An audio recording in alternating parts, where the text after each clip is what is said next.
We begin this morning with oil prices, which surged past $100 a barrel as the war with Iran shows no clear path to de-escalation, raising fears of prolonged supply disruptions in the Persian Gulf.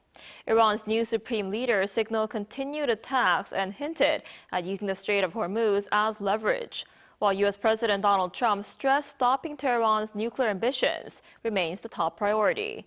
Our Seung-jae starts us off.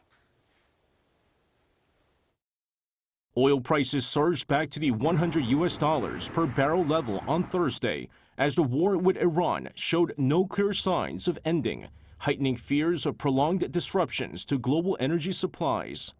Brent crude jumped 9.2% to settle at $100.46 per barrel, reflecting mounting concerns that the conflict could significantly affect oil production and shipments across the Persian Gulf.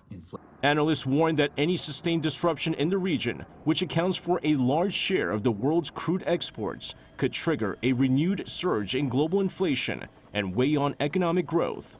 Tensions escalated further after Iran's new supreme leader, Mojtaba Khamenei, delivered his first public statement since succeeding his late father.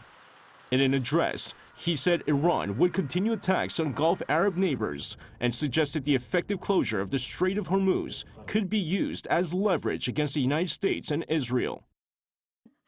Certainly, the leverage of blocking the Strait of Hormuz must continue to be used, and opening other fronts where the enemy is highly vulnerable if the war continues will be considered while observing strategic interests.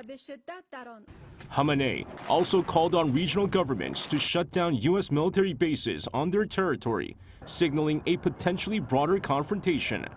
His remarks added to uncertainty in the oil market, where traders are closely watching whether tensions could escalate into direct threats to shipping routes or energy infrastructure. Meanwhile, U.S. President Donald Trump said rising oil prices can benefit the United States because it is the world's largest oil producer.